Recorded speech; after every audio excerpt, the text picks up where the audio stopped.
So today I want to try to answer this question, guys. Should we give MOBVOI another chance? Like another chance this year to make amends? Because after all, year after year, they make some fantastically underrated devices like the TicWatch E3 or the Pro 3 Ultra. This is one of my favorites ever. But at the same time, many of you know this, and this is why we're trying to answer this question, is they have a reputation for spotty customer support, and worst of all, firmware updates that border on false promises, i.e. they barely ever happen. And since then, many of you have expressed disappointment or outright repulsion with the brand. So can MOBVOI salvage the situation with its latest smartwatch, the TicWatch Pro 5, with its trademark dual-layer display, and more importantly, being the first Snapdragon W5 Plus powered device on the market? Can it bring MOBVOI or Wear OS into 2023 and beyond? Or has it already fallen flat on its face right out of the block? Nevertheless, guys, I spent 2 weeks with this thing to find out whether it's dope or nope, so you don't have to.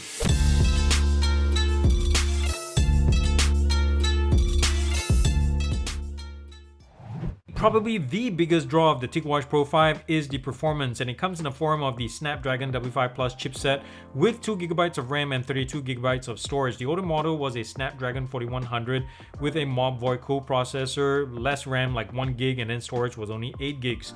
The display is a 1.4 inch or 1.43 inch AMOLED with a negative FSTN LCD panel on top of that, protected by a layer of Gorilla Glass. That's just a tad bit bigger than the Pro 3 series that had a 1.4 inch display. The outer dimensions have increased slightly. It is now 50.15mm tall. It is the same width, 48mm, and 0.1mm thicker at 12.3 altogether. The weight has gone up by about 3 grams just for the body alone to 44.5 grams. But ironically, once you install the included strap, it is actually lighter than the stock TicWatch Pro 3 Ultra. It is 60 grams. Let me throw this on the scale and you can see for yourself. And I think this has to do with the strap, because the older model had a higher quality, thicker strap, and this feels kind of chintzier, lighter. But it is more in line with the fitness direction that MOBVOI is taking this watch. So I'm gonna throw this on. I hope it shows up on the camera. It shows here 68, and let me put this on. And 64, and then just for fun, let's throw on the Samsung as well. This should be about 74. So there you go. Now the battery cell is apparently the largest in any Wear OS device right now, coming in at 628 milliamp hours versus 577 in the old one. Battery life from the factory as a regular smartwatch and LCD combo, it's rated at 80 hours versus 72. However, in my experience, I think MOBVOI rates their watches somewhat conservatively. During my time with these, the Pro 3 and 5 can easily get 3.5 days of use with all notifications, hourly heart rate, oxygen, and sleep monitoring turned on, as well as 145-minute activity track per day. That's pretty impressive. If you just go LCD, it's 45 days. That's also pretty impressive. So how much for all of this? Well, 350 bucks. So that's about $50 more than the Pro 3 Ultra, but the same price as a Pixel watch. I'm gonna try to demo the best I can the performance gains between the old model and the new one. So at least perceivably. So I'm gonna try to scroll between the tiles here quickly. And you can see it's fast, but there is some graphical hesitation at the very least. And here on the new one, look how smooth that is. I can do it really fast, and yeah, it's like second nature. And when you throw in the crown too, this thing is even faster. It's not even funny. And then when you look at notifications, this thing is super fast. I go to one here, I want to delete it, for example. It also happens, just boom, done. And with the older model, there is always that. It's fast, but there's always, you see that little window that came down, there was a slight jitter. With this one, I can guarantee you, it's just, look at how smooth that is. That is how Wear OS should be, and it's really 2023. That's really proper. I wish there was more colorways. This is the only color that they get now. I think it's called Obsidian. But the design has been a little bit nipped and tucked from the old model. This one, just like you see the numbers around the bezels, it was pointless. It's gone now. Now it also has a raised lip around the glass where there was barely anything before.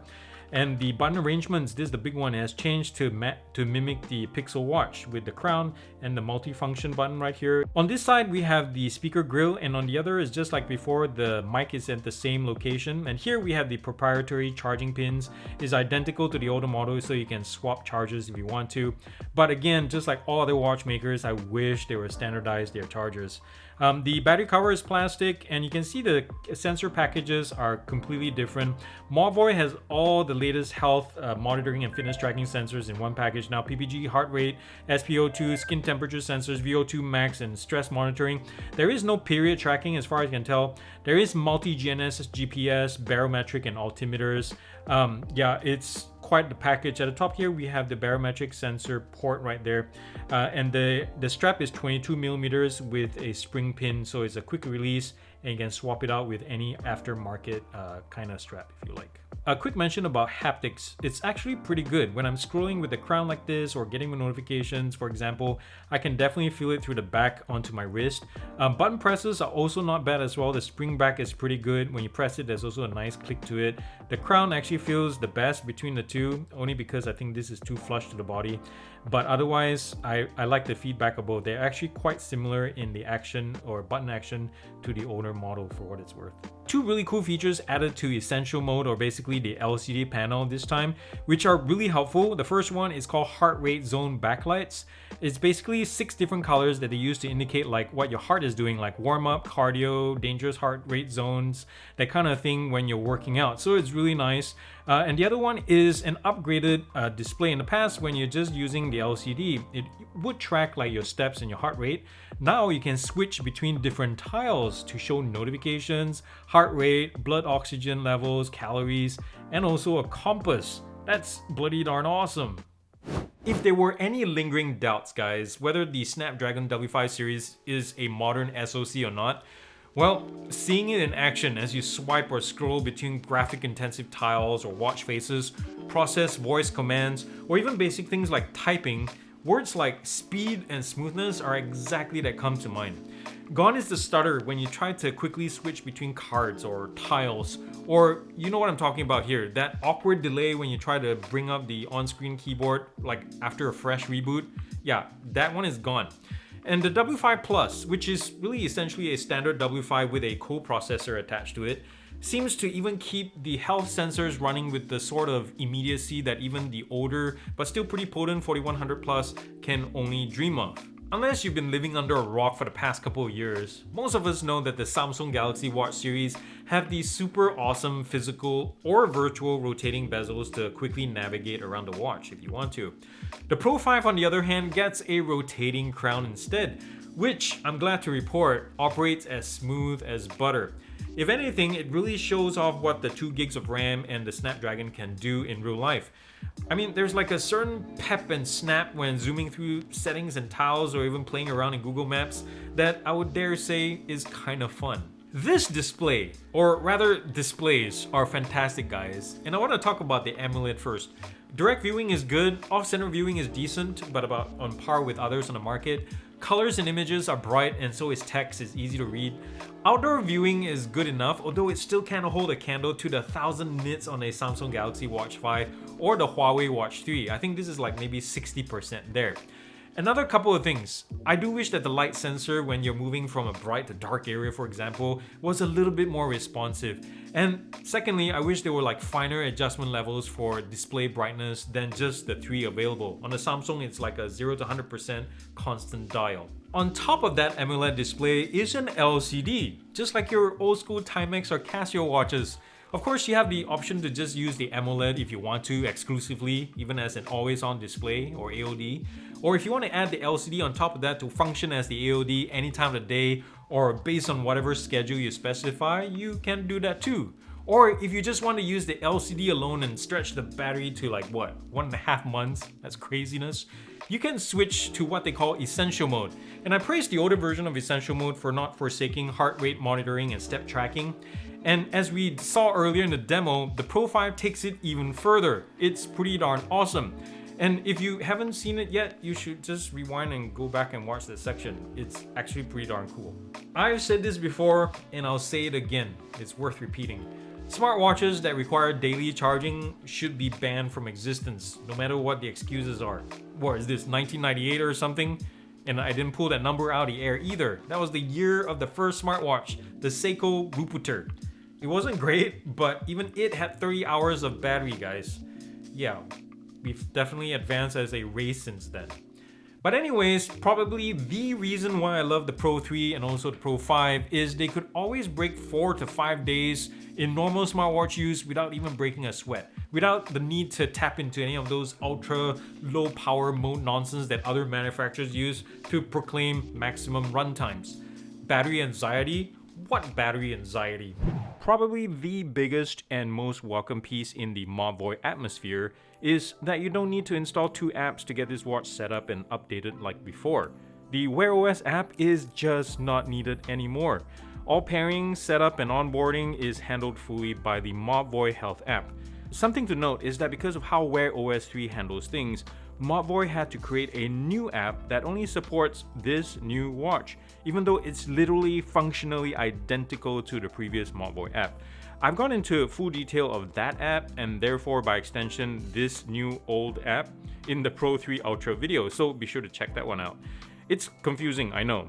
Another thing I noticed of the new app is the lack of a check for update button. Practically all other brands have some kind of watch update button or at least the option to auto install or not. You've seen those things.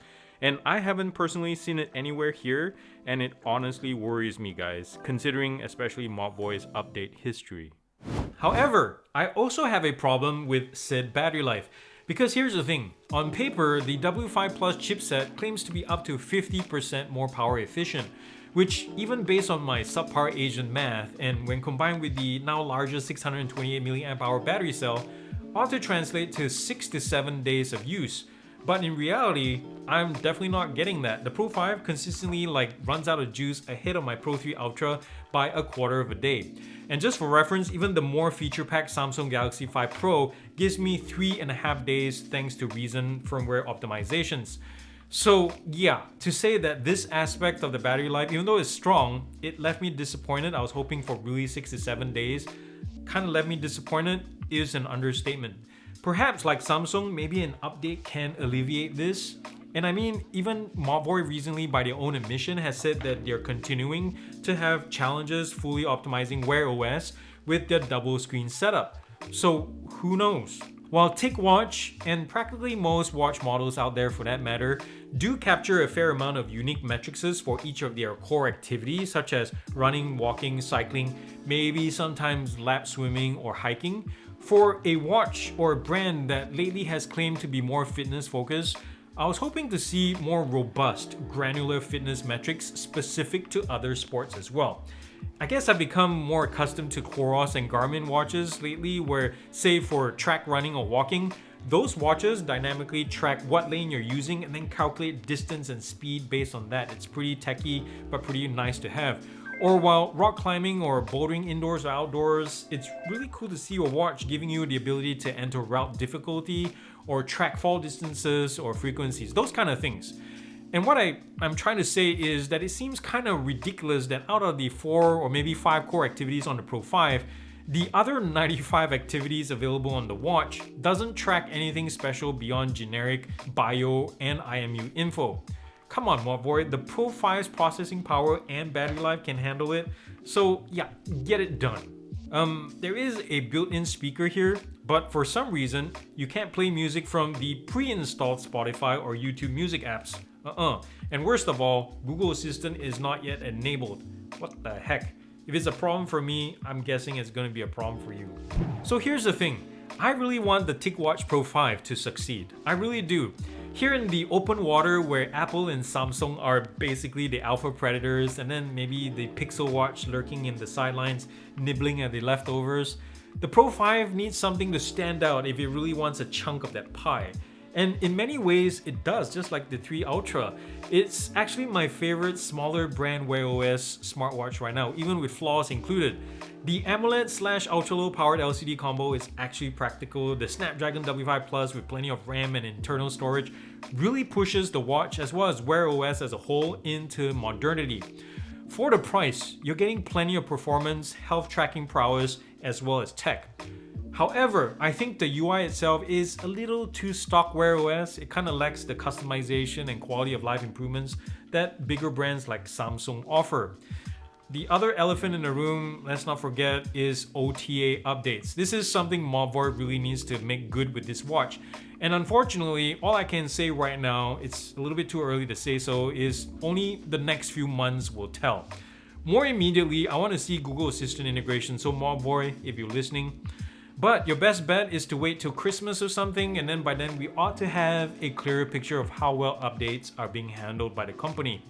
Make no mistake, the Pro 5 is a great piece of kit, but I think it just needs a few more good OTAs to get this up to or close to Samsung Watch levels. So, with all that said, I'm giving the TicWatch Pro 5, we skipped the 4. I'm giving it an early impression score of 8.5 out of 10, and this is how I broke it down to get the final score. If you have any questions about how I got there, feel free to comment down below. Well, thank you so much for watching this video, guys, and thanks to MOBVOI for sending me this early unit. It's an early impressions video. I hope to update this into a fuller review as updates come. I hope that actually happens. But either way, I'll let you know and tell you my impressions. Thank you so much for being here. You could have been doing something else, but the fact that you're watching this video really means a lot to me. If you want to continue supporting, please subscribe, mash the button down below, like this video, comment nicely down below, share this with your friends. It would really help and go a long way. Check out my playlist. And before we go, thank you so much again for being here. Remember to do something loving and kind for somebody in this world, guys, because guess what? The world needs it more than ever, and it starts with you. I love y'all very much. Peace out and God bless.